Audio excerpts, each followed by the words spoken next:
Bonsoir à tous et à toutes. Il est 19h, donc je vous propose qu'on entame notre séance du conseil municipal. Et d'abord, je vais passer la parole à Madame Kevin pour la présidente. Bonsoir. Monsieur Charles-Alexandre Prokopovitch. Présent. Monsieur Christophe Hanck. Présent. Madame Agnès Lelanic. Présent. Monsieur Conrad Valran. Présent. Madame Zora Elbassi donne pouvoir à Madame Marie-Christine Prokopovitch. Monsieur François Mortier. Présent. Madame Nathalie Pastoritov. Présente. Monsieur Thierry Lemans. Présent. Madame Marie-France Seyss. Présent. Monsieur Philippe de Brouille. Présent. Madame Irène Ferrand. Présente. Monsieur Jean-Claude Gavrin donne pouvoir à Monsieur Francis Pilois. Madame Pascale de Metz. Présente. Madame Manuela de Freitas. Présente. Madame Marie-Christine Prokopovitch. Présente. Madame Valérie Solos. Présente. Madame Tecla Ménager. Présente. Monsieur Nicolas Ludru. Présent. Monsieur Marco Gigante. Présent. Monsieur François Desgouvry donne pouvoir à Monsieur Gaëtan Jeanne. Monsieur Gilbert Amblot. Présent. Monsieur Francis Pilois. Présent. Madame Séverine Rasson donne pouvoir à Monsieur Christophe Hanck. Monsieur Amaury Medji. Présent. Madame Maryse Legros. Présent. Madame Claude Prince donne pouvoir à Monsieur François Mortier. Monsieur Gaëtan Jeanne. Présent. Monsieur Francis Ménager. Présent. Madame Mélanie Vaneuve donne pouvoir à Monsieur Francis Landré. Monsieur Francis Landré. Présent. Mademoiselle Janine Desmulliers. Présent. Et Monsieur Frédéric Powell. Présent.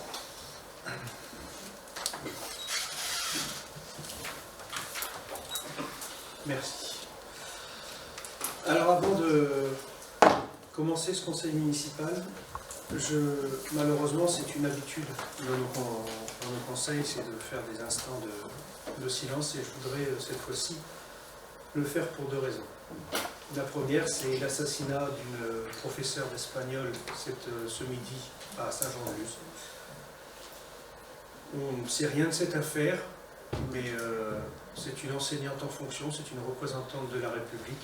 Je pense qu'on est tous atteints et meurtris par cet acte qu'on ne peut qualifier. Et ensuite, on ne peut pas mêler les choses, mais voilà, on ne va pas faire deux instants de silence, donc je voudrais que les deux soient regroupés. On a tous été également touchés par le séisme qui s'est produit en Turquie et en Syrie, avec ces milliers de morts. Donc je vous propose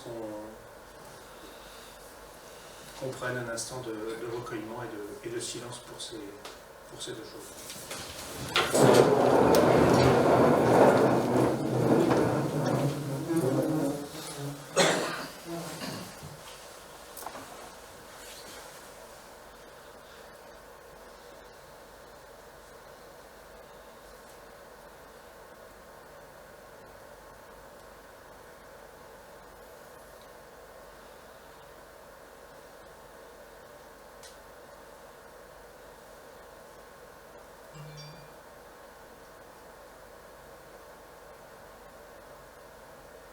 Je vous remercie.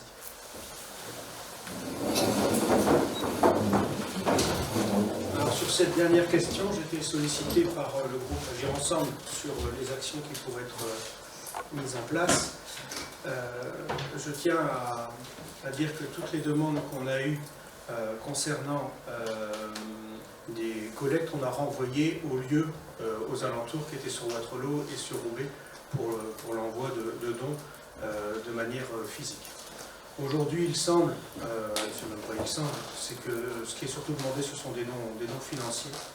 Donc nous allons sans doute faire un appel aux dons, mais auprès d'associations qui sont, un message Facebook, hein, voilà, avec des associations qui sont contrôlées, voilà, qui vont vraiment aller sur le terrain et pas dans des missions générales, sur ces missions. Mais sur la collecte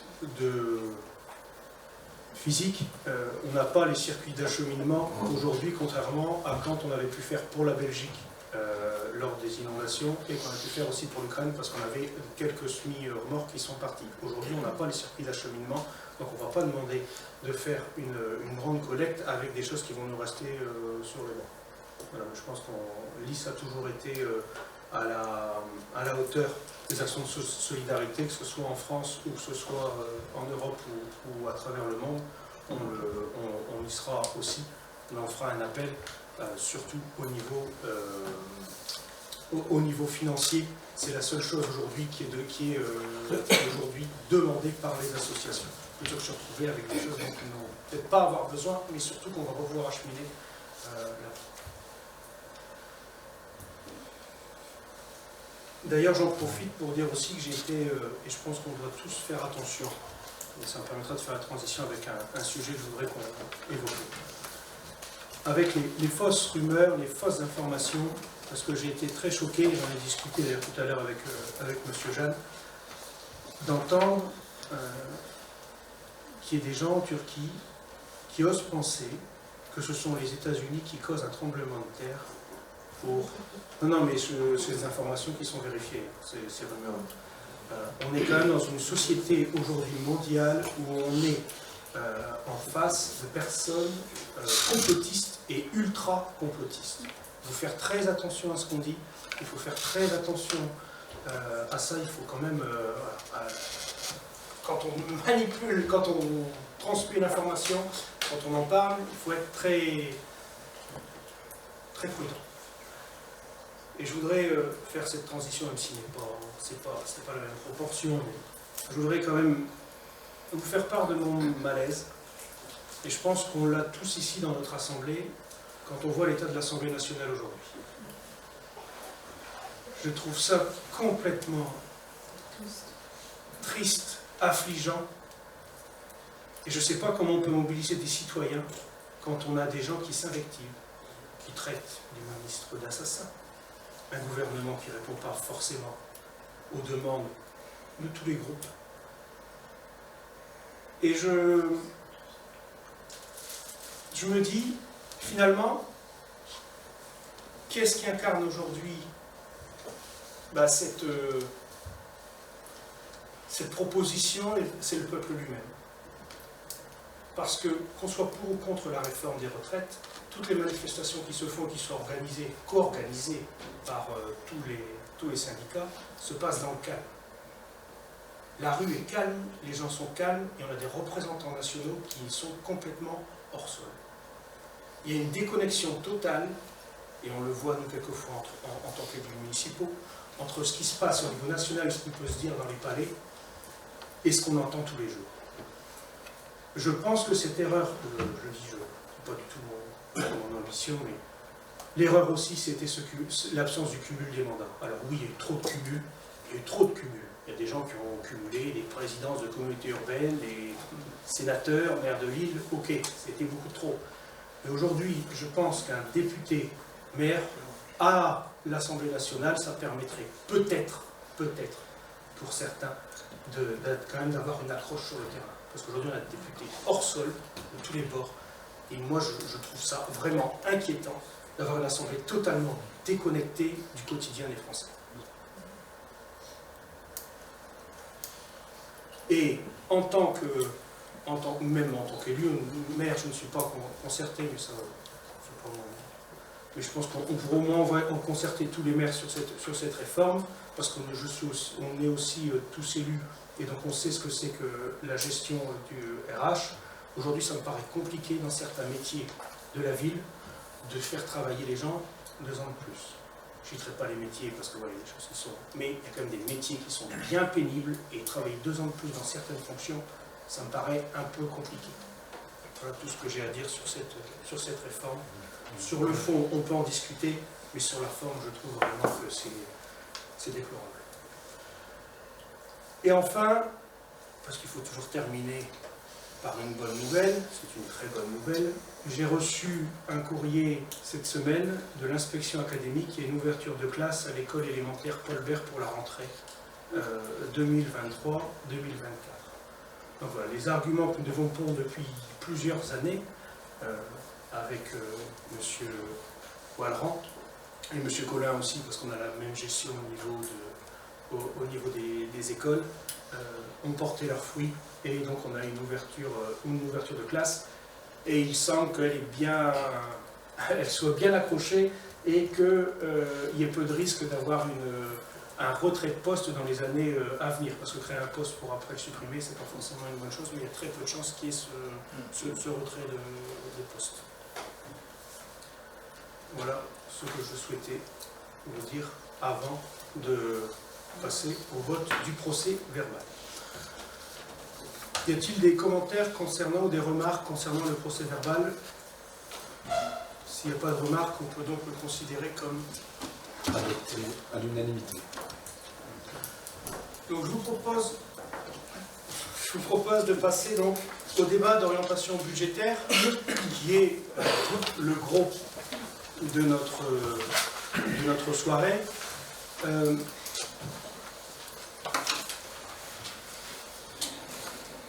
Je vais quand même utiliser, monsieur, si vous n'êtes pas membre du conseil, il faut vous asseoir sur le côté. Ah, pardon.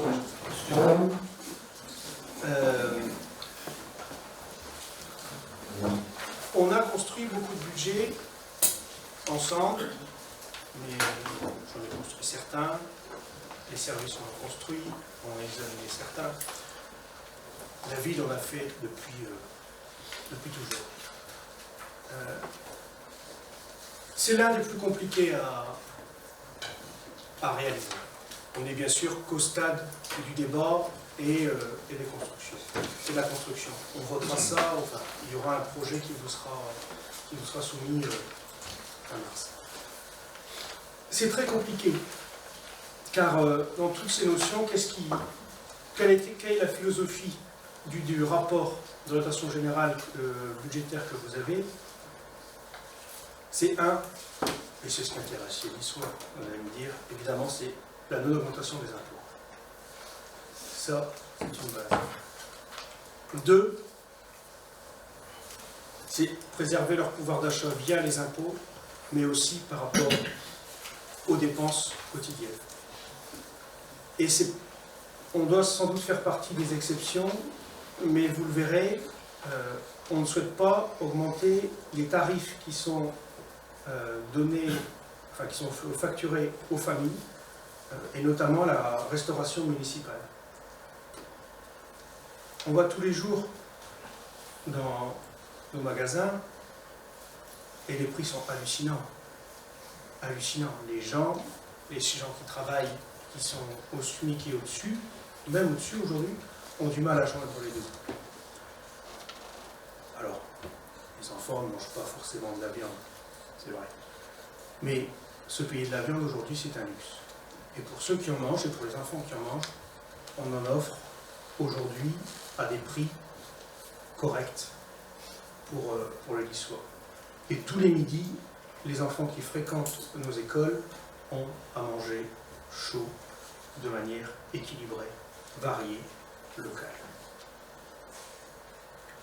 Et c'est peut-être quelque chose qui ne sera pas reconduit les années à venir, cette augmentation des tarifs de la restauration municipale. Mais il me semble aujourd'hui compliqué pour nous, en tout cas dans la proposition que vous aurez sur le budget, de toucher au pouvoir d'achat des familles, qui est déjà vachement brevet, avec les augmentations, l'augmentation d'électricité, depuis le 1er février. Enfin, le troisième point, c'est aussi stopper le besoin de recours à l'emprunt. Donc d'où notre volonté de diminuer mais ça c'était déjà aussi des choses qui étaient prévues parce qu'on vient de terminer un grand cycle d'investissement, mais c'est aussi ne pas rajouter de surcharge d'emprunt avec des taux aujourd'hui qui sont bien sûr en dehors de ce qu'on a pu connaître il y a quelques années, voire quelques mois.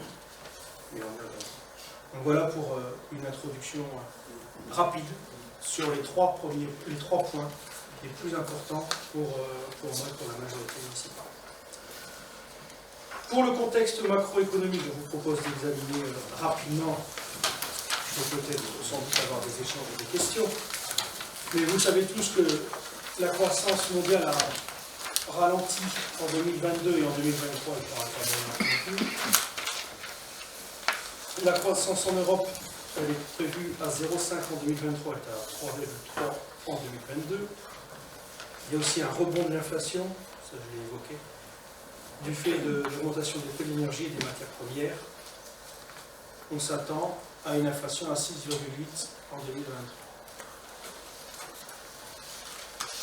Quelle va être la politique de la BCE et puis également de la Fed, parce que bon, voilà, c'est très bien que c'est quand même la banque américaine qui décide un peu plus que la banque européenne qui suit malheureusement, mais c'est comme ça.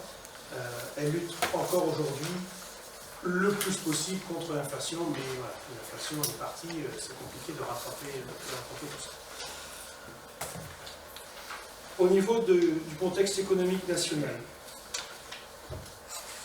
la croissance devrait être de 0,6, elle était de 2,6 en 2022 et elle devrait être de 1,2 en 2024. Elle devrait.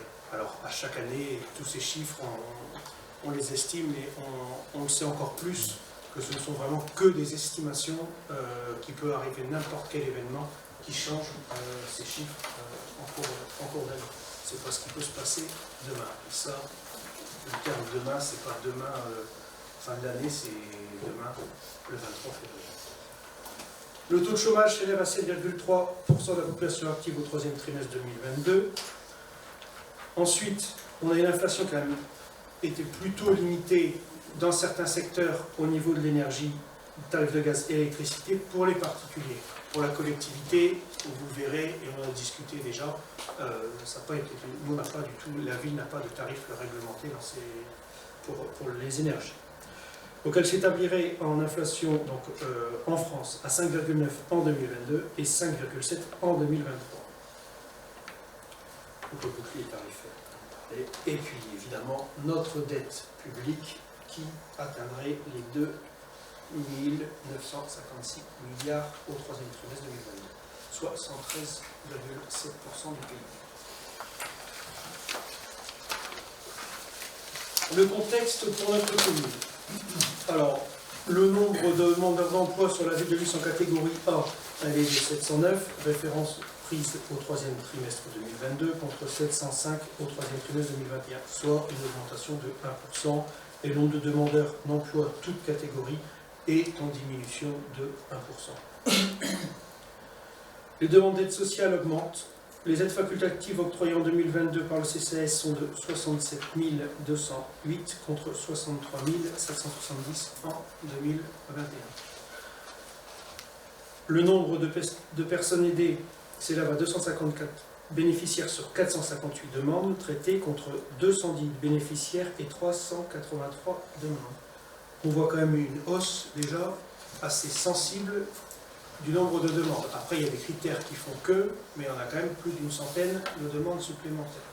Alors, on s'attendait, il est vrai, au CCAS à avoir un peu plus de demandes l'année dernière. Mais il y a eu toutes ces protections, toutes ces aides qui ont été données au niveau national, qui ont servi d'amortisseurs. Qu'est-ce que ça va être cette année ? Ça paraît un peu plus compliqué. Donc, on s'attend à une hausse des demandes au niveau du CCAS. C'est aussi une des raisons, je reparlera du tarif de la restauration. Les recettes réelles de fonctionnement, donc avec reprise de l'excédent, on estime des recettes à un peu plus de 15 146 000 euros, avec presque 70% des recettes qui viennent des impôts, donc un peu moins de 6 millions d'euros. Les dotations de l'État, un peu plus de 3,6 millions, les recettes diverses propres à 838 000 euros. Dans mon schéma, au niveau des recettes, donc, les données à avoir en tête, c'est qu'il y a une revalorisation des bases fiscales fixée à 7,1%, donc ce qui a été voté par le Parlement. Les dotations sont en augmentation de manière générale. Pour nous, on est sur une légère hausse, vous verrez après.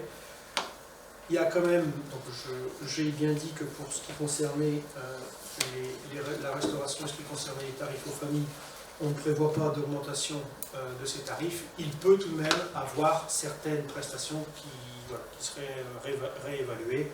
On pense, on le fait de manière annuelle, par exemple les tarifs du cimetière.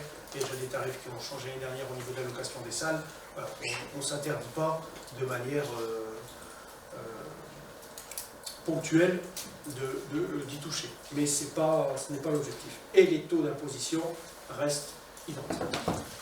Donc vous avez sur le diapo suivant les dotations de l'État de 2018 à 2013, donc projetées. Vous voyez que le premier, la DGF, on nous annonce toujours une augmentation au niveau national. Finalement, nous, ça ne changera absolument rien. On est sur un peu moins de 30 000 euros en plus. On a une DSU supérieure, une DNP qui est équivalente et des compensations fiscales qui augmentent. Mais ça, ces compensations, c'est la taxe d'habitation et il s'est compté comme dotation. Et vous voyez que sur les 100 000 euros, qui sont à peu près les 100 000 euros prévus, presque la moitié correspondent aux compensations fiscales. Est-ce que c'est une dotation, une compensation fiscale? Ça pourrait aussi rentrer en recette fiscale finalement. Donc ça fait monter la part de l'État, mais finalement c'est juste de l'argent qui nous revient, enfin qui revient à l'État. Il y a un petit focus ensuite sur la dotation globale de fonctionnement par habitant. Donc là c'est net, c'est une stabilisation. On était à 83,98 € en 2022, on est à 84,05 € en 2023. Je rappelle que depuis 2014, chaque année, nous perdons 800 000, enfin l'État a repris 800 000 € sur la DGF. 800 000 € par an. On était quand même sur des dotations qui étaient à plus de 120 € par habitant. On a su faire. C'était compliqué. Mais on a su faire. Les dépenses réelles de fonctionnement, donc on les prévoit à un peu moins de 14 millions, à 13 775 311 €, avec, je sais sans doute qu'on aura des questions, mais j'aurai une petite remarque avant, la première dépense que sont les charges de personnel à peu près 60%, ensuite les charges à caractère général à un peu moins de 23,5%, les charges financières à 1,69%, les subventions participation à 14%. Quelles sont les grandes évolutions des dépenses réelles de fonctionnement qu'on prévoit en augmentation de 2,33%. L'augmentation des dépenses à caractère général avec donc de 5,46% du fait de la hausse des fluides et des matières premières. En espérant, parce que c'est ce qu'on peut entendre, que les prix des énergies se stabilisent, voire qu'il y ait quand même une baisse au niveau du gaz. On ne sait pas, mais parce qu'il y a aussi une course suite à la guerre, enfin l'invasion russe, il y a presque un an pour jour. Et voilà, on parle quand même d'une certaine stabilisation, on ne sait pas du tout où, mais on peut quand même espérer une. Sur le reste, voilà, une baisse des prix, ça paraît quand même compliqué. Dépenses de personnel à 43%, correspondant à la prise en charge des évolutions de carrière, la revalorisation des points d'indice et la reprise du personnel du FFPA en année pleine. Ce qu'on a aussi eu comme critère important, c'est le maintien des services existants. Et puis, on a des charges financières qui sont effectivement en augmentation du fait des emprunts qu'on a contractés l'année dernière. Le graphique des dépenses de personnel sur dépenses réelles de fonctionnement. Alors, comme je le dis chaque année, c'est un graphique qui est en trompe-l'œil. Alors, si j'étais de mauvaise foi, je dirais, ça y est, on a diminué le nombre de... Voilà, on a inversé la courbe, sauf que on a eu des charges à caractère général qui ont tellement explosé avec les dépenses en énergie et l'alimentaire, que les dépenses réelles de fonctionnement ont gonflé de manière plus rapide que les dépenses de personnel. Et ça, après, c'est la technique des ratios, hein. Les chiffres, on les voit d'une certaine manière. Ensuite, vous avez l'évolution des dépenses de personnel de 2018 à 2023. On voit qu'on est quand même sur... Il y a des hausses de temps en temps, mais on est quand même sur une stabilité. On est plutôt sur une très très très légère croissance depuis 2018, avec quand même, il faut le rappeler, tout le monde l'a en tête, je l'espère, mais 2020-2021, c'est quand même 2 années Covid qui ont quand même fortement perturbé le fonctionnement des communes, et la nôtre, pour nous en particulier, évidemment. Nous avons ensuite travaillé, et vous l'avez en diapo, l'évolution du capital restant dû au 31 décembre 2022, avec encore une légère baisse de notre endettement à 12 595 692 euros.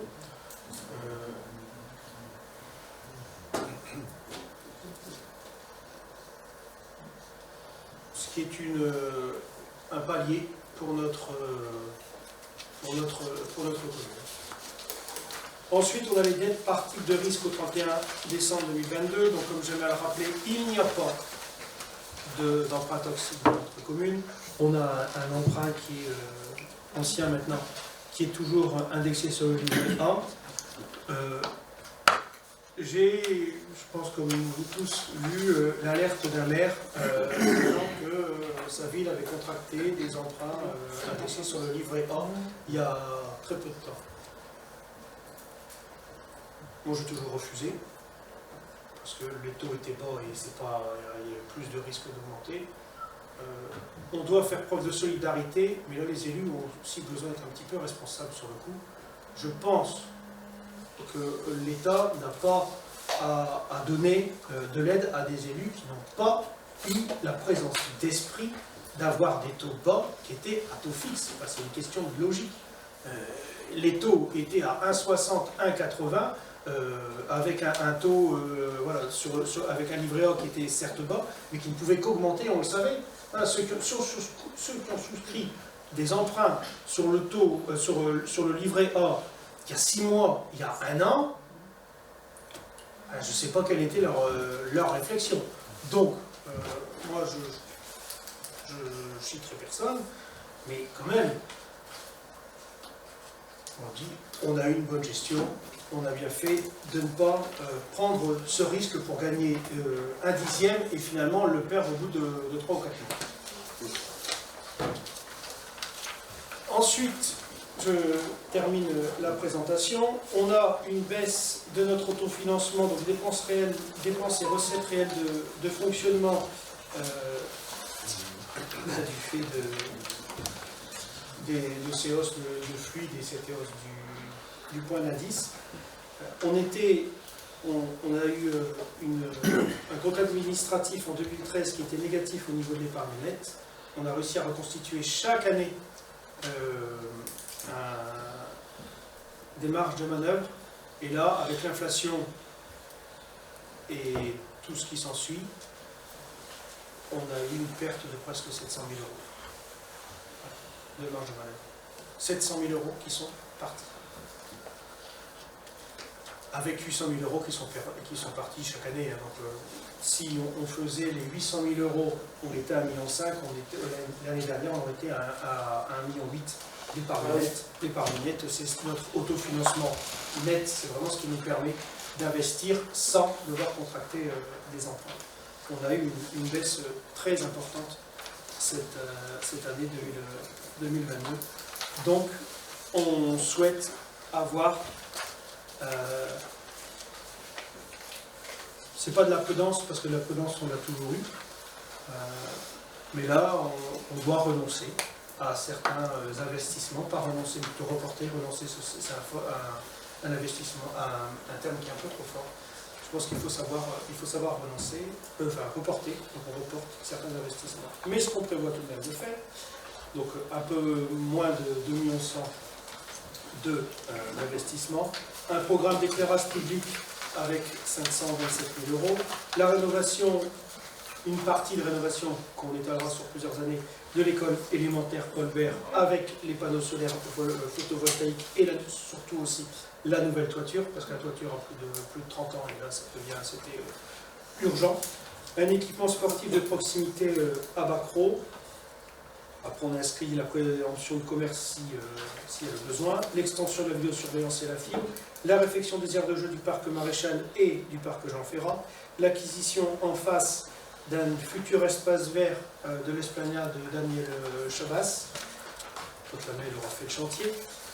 Ensuite, réhabilitation du parc et de la maison d'Aluin, l'acquisition de véhicules si le besoin s'en fait sentir. Il y a de fortes chances que oui, parce que voilà, chaque année on recule, mais là, voilà. Réfection du sentier de Roubaix, on fait à peu près chaque année une réfection de sentier pédestre, et cette fois-ci, ce sera le sentier de Roubaix, et l'extension du columbarium au cimetière, et des études pour l'isolation de l'hôtel de ville. Donc, comme je le disais, et je résume, quelles sont les priorités pour la municipalité? On souhaite continuer à maîtriser les dépenses de fonctionnement afin de dégager le maximum d'autofinancement suffisant pour continuer à financer nos investissements futurs. On souhaite toujours maintenir un service public de qualité dans tous les domaines, enseignement, jeunesse, sport, culture, social, développement durable. On souhaite aussi maintenir des tarifs accessibles à toutes les familles. S'investir dans le développement durable avec l'installation de panneaux photovoltaïques à l'école élémentaire Paul Bert et assurer la sécurité de tous nos concitoyens. Vous avez aussi les deux derniers diapos qui passent derrière moi, donc c'est sur le projet de PPI. Donc le premier, vous voyez que toutes les lignes correspondent sur le premier diapo, c'est tous les investissements courants, investissements sécurité, accessibilité, le renouvellement de photocopieurs, acquisition de matériel. Et ensuite, vous avez sur la slide suivante les projets pour 2023 et 2024.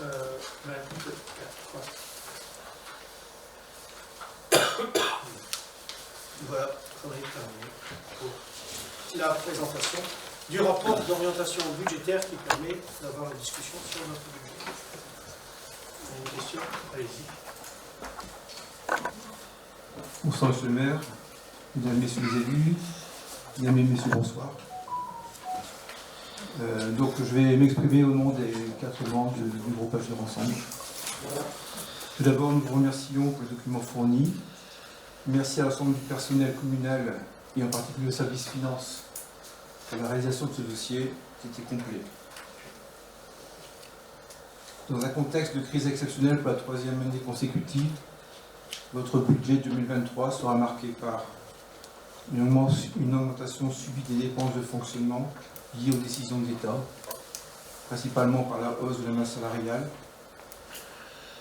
une augmentation contrainte des dépenses liées à l'énergie et à l'inflation, et une diminution de l'autofinancement. Une capacité de désendettement qui s'établit fin 2022 à 9,29 années, passant ainsi dans la zone médiane de vigilance. Nous étions auparavant à 8 années. Et une épargne nette qui devient symbolique. L'année 2023 est de ce fait une année à risque. Soyons clairs, vous l'avez exprimé, et c'est vrai, on en est conscient, on en est tous conscients. L'année passée, à la même époque, nous vous avions alerté sur la situation financière inquiétante de notre ville. Alors, nous avons quelques propositions ou quelques réflexions. Allez-vous en tenir compte? Nous verrons au vote du budget au mois de mars. Reprenons 2 chiffres clés de l'année 2022. L'épargne nette est de 118 000 € et donc 9,29 années de désendettement sont 2 signaux forts d'une santé financière qui se dégrade.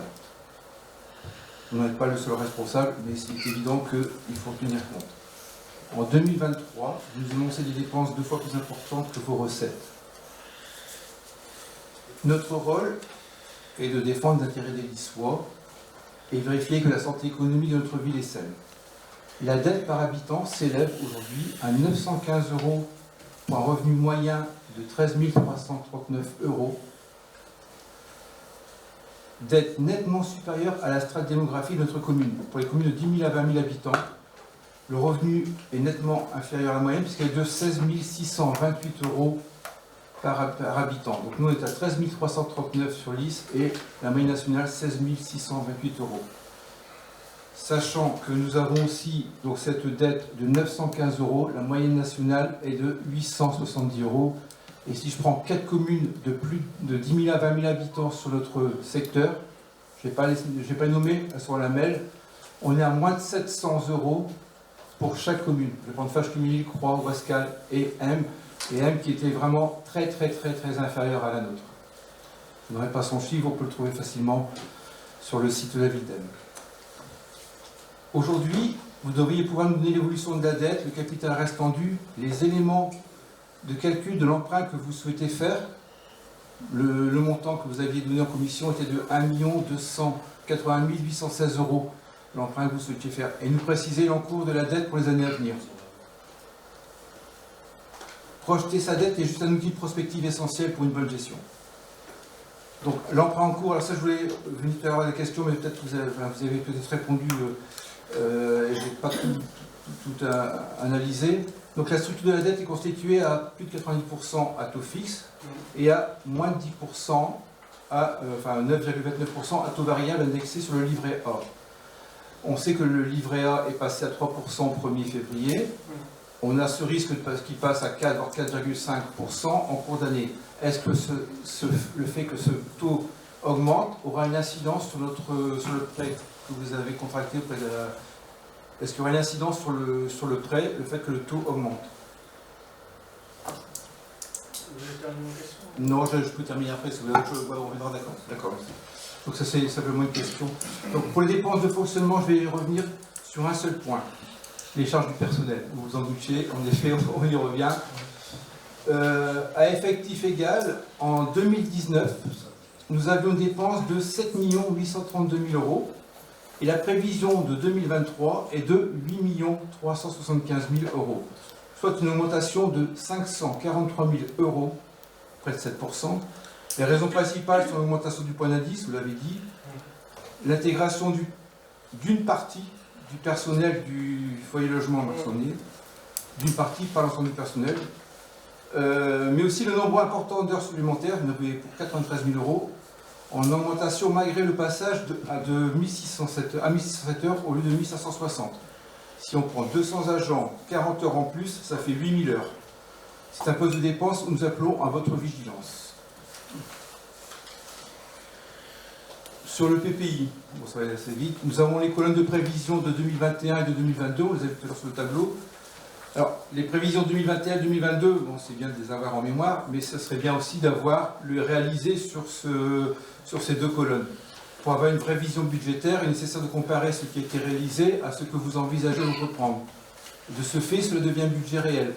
En règle générale, on part du réalisé, des projets en cours pour écrire les besoins, et c'est plus visible. Donc, si je reprends Paul Bert uniquement, donc l'urgence des travaux de réfection portant principalement sur l'isolation du bâtiment de cette école est une priorité pour 2023. Nous en sommes très satisfaits. À cela s'ajoute, grâce à l'étude d'ingénierie Lamel portant sur les charges énergétiques, la pose de panneaux photovoltaïques, que dire? Que les résultats de cette étude confirment nos propositions faites sur ce sujet en 2020 et 2021. Voilà, donc on est très très satisfait que vous aviez, bon, dans le temps, vous avez répondu un peu à nos réflexions de 2020 et 2021.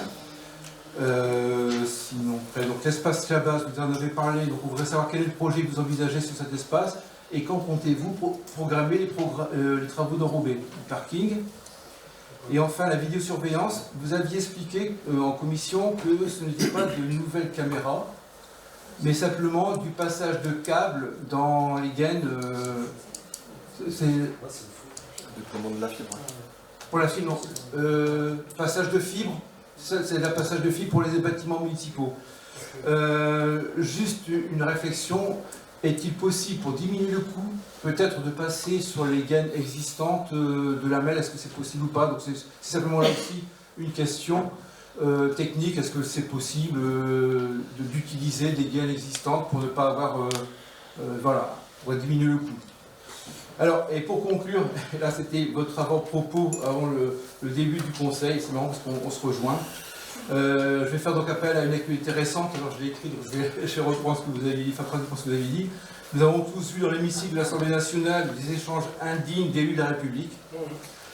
Alors, pour montrer un autre exemple, j'ai souhaité terminer mon propos en agrémentant d'une note humoristique. La petite fourmi l'avait pourtant bien prévenu, la cigale l'avait écouté mais pas entendu. En 2022, une longue période estivale a rempli de bonheur la cigale. Le soleil a brillé dans l'ombre et longtemps elle a chanté sa plainte pour moi. Mais quand l'hiver fut venu, elle se trouva fort dépourvue. Alors la fourmi donna à nouveau la recette pour que la cigale n'augmente pas la dette. Monsieur le maire, j'espère que ce petit mot ne vous tiendra pas rigueur et que c'était simplement un petit moment de bonne humeur. Je vous remercie de m'avoir écouté.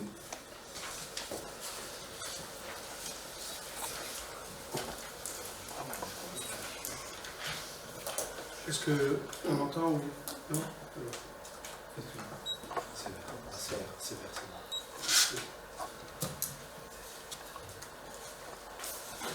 Moi, je n'ai pas envie de faire d'humour parce que dans une situation compliquée. Et tous les mois, il y a des discours qui galèrent pour finir leur fin de mois. Et on n'est pas dans une ville cigale, on est dans une ville fournie. Je vous rappelle qu'en ayant perdu 800 000 € par an et en ayant récupéré une ville avec une épargne nette négative, on a fait une épargne nette positive. Les 700 000 €, on l'a dit en commission, de différence, en épargne nette où aujourd'hui on est à 100 000, on est à 800 000 l'année dernière, sont dus quasiment à la hausse des prix de l'alimentaire et à la hausse des prix des énergies et la hausse du point d'indice. Et je vous rappelle aussi à vos bons souvenirs que, je l'ai dit depuis plusieurs années, qu'il y aura un pic d'endettement à peu près sur l'année 2021-2022 du fait de la construction de la cuisine centrale et de l'école maternelle Paul Bert.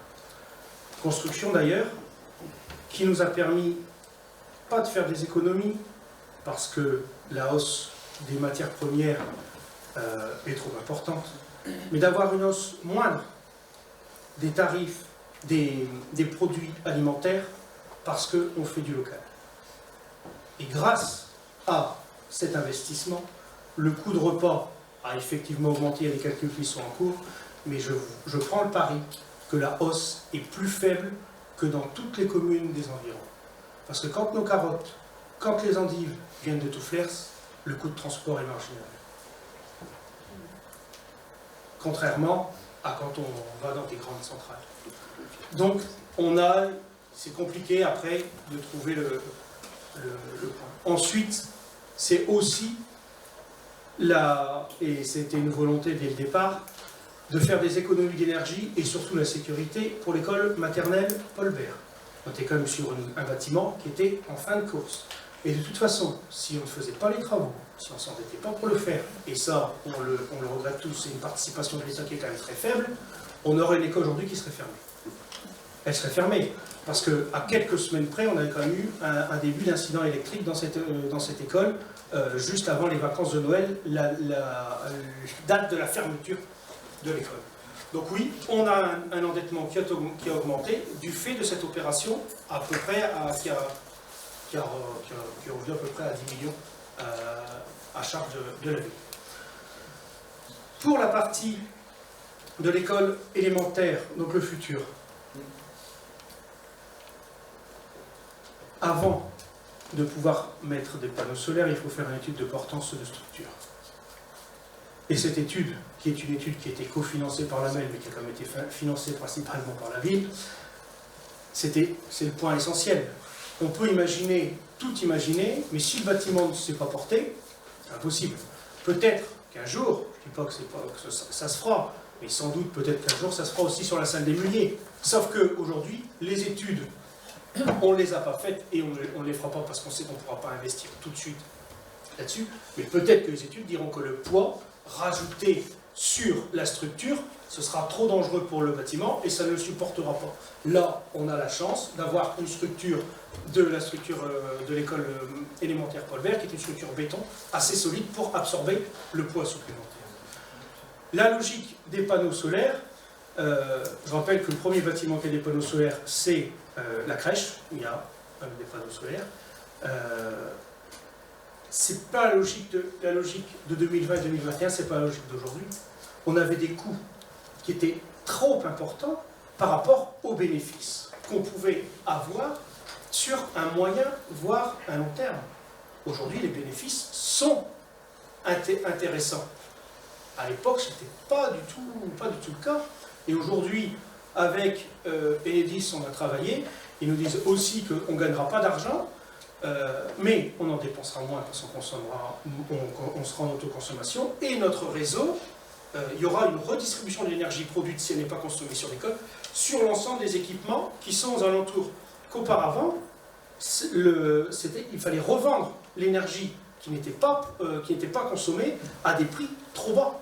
Donc ce n'était pas rentable. Aujourd'hui, il y a un retour sur investissement. C'est très bien que pour une ville, il n'y a pas de rentabilité, mais il y a quand même un retour sur investissement à avoir. Ensuite, pour la partie de l'esplanade Daniel Chabas, quand la MEL commencera les travaux. Je vais vous donner un point aussi qui m'embête. D'ailleurs, la presse est là, peut-être qu'ils en parleront. Ce sont les maisons de la rue du Colisée. Les maisons de la rue du Colisée, la MEL m'a annoncé, et j'ai informé les riverains au mois d'octobre, novembre, comme quoi la MEL allait démolir les maisons. Elles sont toujours là, ça fait 30 ans que la ville attend. Plus de 30 ans, on attend. Là, ça doit être fait cette année, mais alors quand cette année, je ne peux pas vous répondre, la MEL, il s'engage et maintenant, voilà, c'est quand même, et j'ai beau râler, sachez que vous pouvez compter sur moi pour râler à la métropole. Je suis un des maires qui râle le plus, je suis d'ailleurs l'un des seuls qui a voté contre l'augmentation de la taxe d'enlèvement des ordures ménagères, parce que c'est quand même assez scandaleux aussi pour le pouvoir d'achat des gens, pour les citoyens de la métropole, d'avoir un service qui s'est dégradé et d'avoir une augmentation de l'atome pour cette année. Dans un contexte d'inflation, franchement, je dis aussi les choses et quand il faut râler, et je représente aussi les Lissois, enfin, j'essaie de le faire, c'est pas toujours évident, mais j'essaie de le faire. Donc pour en revenir à notre budget, même si les Lissois vont avoir une feuille d'impôt qui va augmenter avec l'augmentation de l'atome, je suis l'un des seuls, et je suis même le seul à avoir voté contre la taxe de GEMAPI et avoir voté contre la taxe d'enlèvement, la hausse de la taxe des poubelles. Pour le budget, les dépenses de personnel. Alors, comme d'habitude, peut-être pas comme d'habitude, parce qu'on en a parlé en commission, et je rappelle tout de même que toutes les heures supplémentaires qui sont payées, ce sont des heures qui sont effectuées. Ce sont toutes des heures qui sont effectuées. Il y a des heures où, quelquefois, c'est 1 ou 2 heures en plus. Alors, on ne peut pas forcément recruter quelqu'un. On va dire qu'il y a eu les 1607 heures. Il y a un travail qui doit être fait, c'est sûr, et monsieur le directeur général coordonne avec la RH pour trouver des moyens d'économie et de non-utilisation de toutes ces heures supplémentaires. Enfin, d'en diminuer, non. Mais les agents font les 1607 heures, ils les font sur 38 heures par semaine. Donc ce qui fait un nombre de RTT aussi un peu plus important. Tout le monde travaille.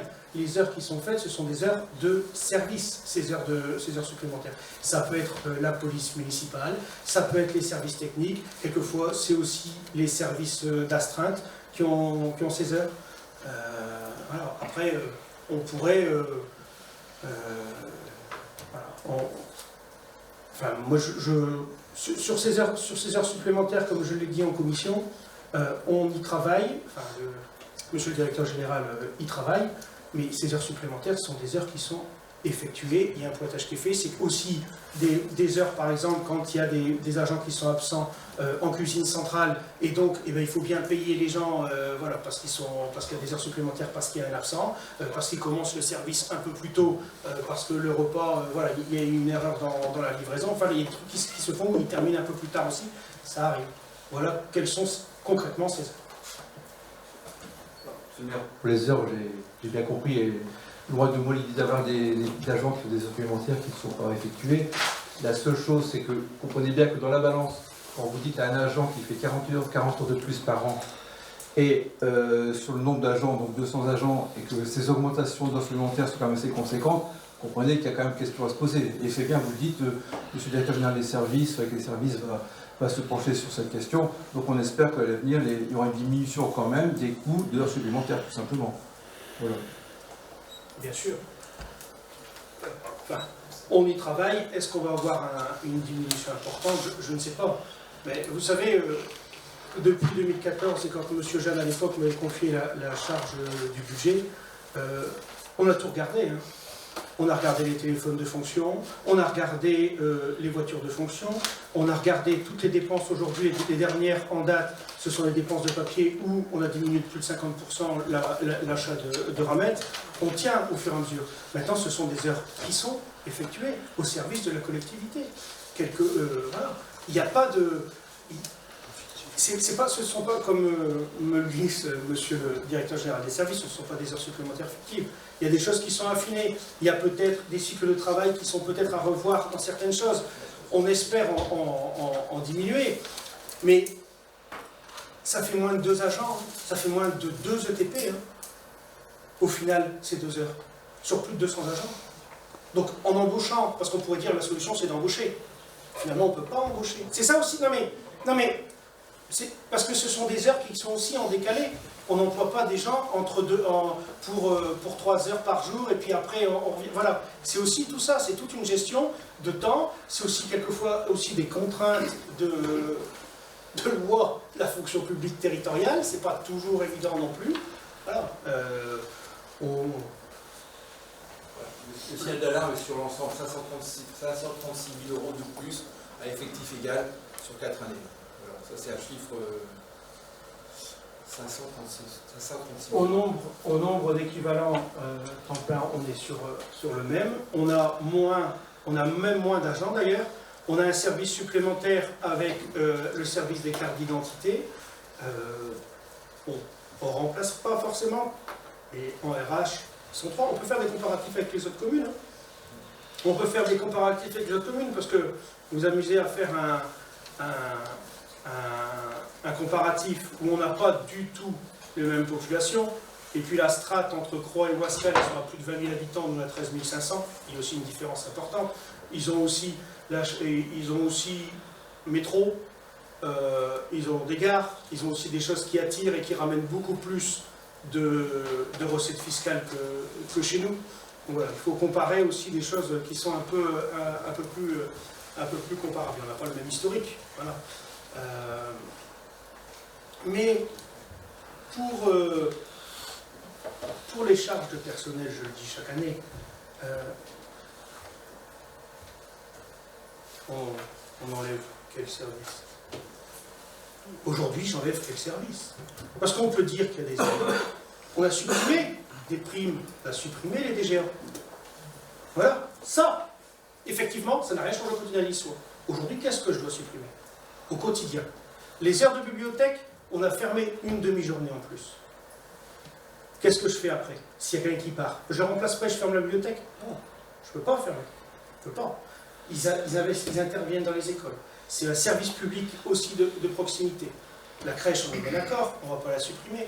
Alors oui, il y a toute une question. Il y a toute une question. Mais allez au conseil d'école et on va voir si on supprime aujourd'hui les ATSEM. Moi, aujourd'hui, je ne veux pas supprimer les ATSEM. C'est une chance incroyable d'avoir une aide pour les instituteurs et aussi une aide pour les enfants, pour leur développement, d'avoir une ATSEM. Après, on a supprimé à la RH. Aux finances, on est quand même sur un taux qui est très bas. On parle aussi souvent dans les mairies, les cabinets, tout ça. Je n'ai pas de cabinet. Il y a 4 personnes et c'est mutualisé avec monsieur le directeur général des services et la communication. 4 personnes, secrétariat du maire, secrétariat du directeur général et la com et tout le reste qui suit aussi parce qu'il y a aussi une partie qui... Voilà. C'est quand même très peu par rapport à d'autres. On a des agents qui partent jusqu'au nettoyage. On se pose la question évidemment. Mais on a une personne qui est partie il n'y a pas très longtemps pour le nettoyage de l'école Paul Bert. On doit remplacer. On ne peut pas avoir des écoles qui sont sales. Voilà. Aujourd'hui, on est vraiment sur quasiment le minimum. On a quelques départs en retraite qui sont annoncés. On sait que là, on va devoir remplacer. L'année dernière, on a eu des départs qu'on n'a pas remplacés. Là, aujourd'hui, le non-remplacement, c'est quasiment plus possible. C'est quasiment plus possible. Ou alors, on supprime des services. On supprime des services. Mais bon, je ne vois pas ce qu'on... C'est aussi des services, hein. Et je pense que la population est quand même contente, sans création de poste, d'avoir... Alors on n'a rien affecté, comme quoi on a toujours affecté. On a les cartes d'identité, je rappelle aussi la régie, où on a fait aussi des économies à ce moment-là, en mutualisant tout ça. On est toujours dans cette recherche. Non, il y a aussi des choses, et je comprends aussi que les agents, mais on ne peut pas, et que les agents veulent aussi avoir un peu plus de pouvoir d'achat. C'est vrai aussi. Aujourd'hui, on a aussi des... Et il faut le dire, pas forcément sur la ville, mais la fonction publique territoriale a du mal aujourd'hui à attirer. Parce qu'on a aussi l'obligation, nous, de tirer au maximum sur la rémunération, mais les gens ont besoin de vivre et d'avoir une rémunération correcte. On n'a pas un régime aujourd'hui à l'issue de la loi, un régime indemnitaire qui est au-delà, les agents ne sont pas payés d'une manière incroyable. Hein. On est sur les tarifs de la fonction publique. Maintenant, vous soulignez évidemment ce qui peut porter à discussion et avec une petite, un petit angle que je n'aime pas trop sur la dette parce qu'on en a discuté, je le dis, c'était le palier. Enfin, le pic plutôt qu'un palier. Mais on a aussi au niveau du personnel un taux d'accident du travail qui est très bas, qui est en amélioration par rapport à ce qu'on a pu connaître. On a des tarifs accessibles chez nous. On a des services que toutes les communes n'ont pas, des services propres. On a une police municipale, on a un service urbanisme où quand les gens viennent, ils ont une réponse. On a des ATSEM. On a une école municipale de musique qui fonctionne très bien, qui fonctionne à 100%. Ça fait comme après le Covid, on a réussi à avoir une école municipale qui fonctionne à 100%. On a une crèche. On a une restauration scolaire qui est enviée partout en France. On a vraiment, voilà, on a tous ces services de proximité. Maintenant, on peut peut-être, si on regarde juste avec des colonnes et avec une calculatrice, faire des économies sur le court terme. Mais sur le long terme, on le peut. On le peut.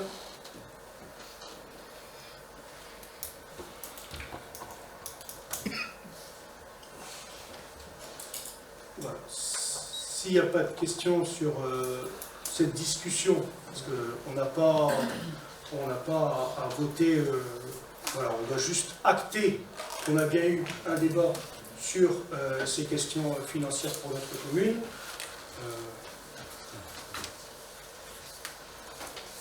Mais on est dans l'incertitude et puis évidemment que je suis dans l'inquiétude. Évidemment que je suis dans l'inquiétude. Mais heureusement qu'on a eu ah si, j'ai oublié quand même. J'ai oublié quelque chose de vous répondre. L'emprunt, le taux de livret A, qui est sur le livret A. C'est pas nous qui l'avons souscrit. Hein. C'est avant 2014. Je rappelle, parce que moi, quand on est arrivé, c'est du taux fixe. Et comme j'ai dit, c'est marginal ce qui reste, donc on sera voilà, sur l'épaisseur du trait au niveau de l'augmentation des taux d'intérêt. On l'évoquera évidemment en commission finance la prochaine fois, on aura les chiffres sur la question. Et c'est pas nous qui avons signé un emprunt à taux variable. Donc comme je le disais, ça me faisait, enfin, voilà, c'est inquiétant. On va tout faire pour maintenir nos services publics. On a toujours réussi à relever tous les défis. On est inventif. On a la chance d'avoir des élus volontaires et on a aussi la chance d'avoir un personnel dévoué et qui fait aussi des propositions pour faire des économies et rationaliser les dépenses. Donc on va continuer, bien sûr. Maintenant, on ne peut pas s'engager, parce que ça termine par rapport à votre dernière remarque, on ne peut pas s'engager sur un PPI de 2025-2026.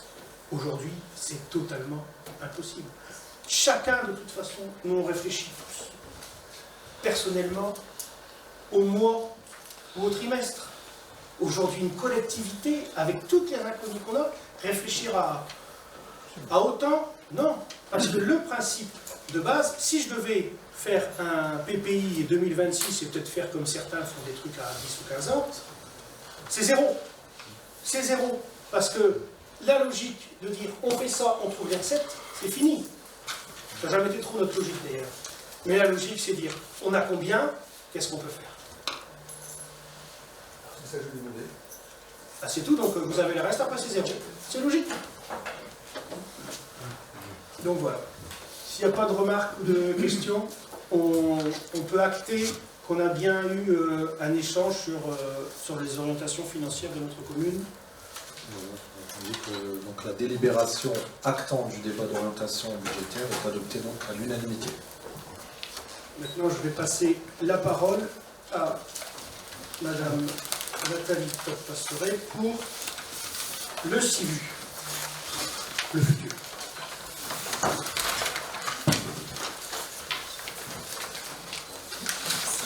Bonsoir à tous. Effectivement, concernant cette adhésion, alors en application de l'article L211-24 du Code rural et de la pêche maritime, chaque commune doit disposer d'une fourrière apte à l'accueil et à la garde, dans des conditions permettant de veiller à leur bien-être et à leur santé, des chiens, des chats, trouvés errants ou en état de divagation. Cette fourrière peut être mutualisée avec un autre établissement public de coopération intercommunale ou avec un syndicat mixte fermé. Par ailleurs, le maire détient un pouvoir de police concernant la divagation des animaux malfaisants ou féroces. Pour permettre l'exercice mutualisé de ses compétences et afin d'apporter des solutions durables, un travail s'est engagé avec de nombreuses communes et a permis de faire émerger plusieurs propositions. L'option retenue pour porter la solution pérenne est celle de la création d'un syndicat intercommunal à vocation unique, CIVU, composé de communes des territoires de la métropole européenne de Lille et de la communauté de communes du Pével Caronne. Cette structure permettra d'offrir un service de qualité, de mutualiser les dépenses de structure et de personnel. Dès lors, et à la lumière des dispositions applicables, le conseil municipal dispose d'un délai de 3 mois à compter de sa notification pour se prononcer sur le périmètre ainsi arrêté et sur les statuts du dit groupement. Ceci étant exposé, il est demandé aux membres du conseil municipal d'approuver les dispositions de l'arrêté préfectorial de périmètre en date du 17 janvier 2023, ainsi que les statuts du nouvel établissement public de coopération intercommunale annexé, d'autoriser M. le maire ou son représentant à signer l'ensemble des actes dits afférents.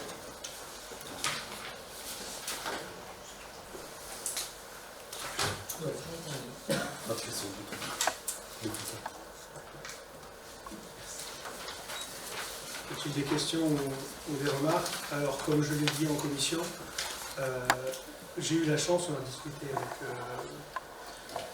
Mme Pastoret, moi j'ai eu la chance d'être dans le groupe de travail des élus pour la mise en place de ces statuts. Il n'y a pas de question, il n'y a pas de demande de changement, mais de toute façon, toute remarque de changement d'une virgule dans les projets de statut serait officiellement refusée. Parce que s'il y a une modification, ne serait-ce qu'une virgule, ça repasse par la préfecture et toutes les communes qui souhaitent adhérer devraient repasser et on serait dans un circuit infernal. Donc, il n'y aura pas de modification, mais il n'y a pas de demande. Mais c'était un très lourd travail et je tiens ici à remercier les services de la ville de Tourcoing et M. Deneux, l'élu de Tourcoing en charge, qui a pris cette mission à la place de... Enfin, avec le soutien de la MEF cette fois-ci, vraiment pour que le dossier avance. Donc, s'il n'y a pas de remarques, on va pouvoir passer au vote de cette délibération. Qui s'abstient, qui vote contre? La délibération est adoptée à l'unanimité. Donc au prochain conseil, on passera la désignation d'un représentant de la commune pour cette structure, si les communes l'ont adopté entre-temps.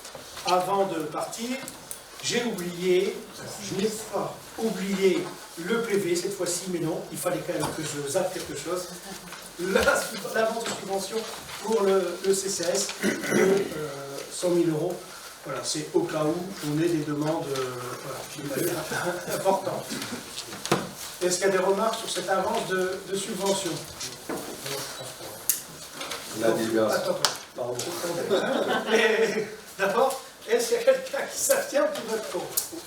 Non, donc on peut la considérer comme adoptée. Adopté à l'unanimité. Donc, l'ordre du jour étant épuisé et les différentes questions qui m'avaient été adressées ont eu une réponse, je vous souhaite donc une bonne soirée et puis rendez-vous au prochain conseil municipal pour le budget.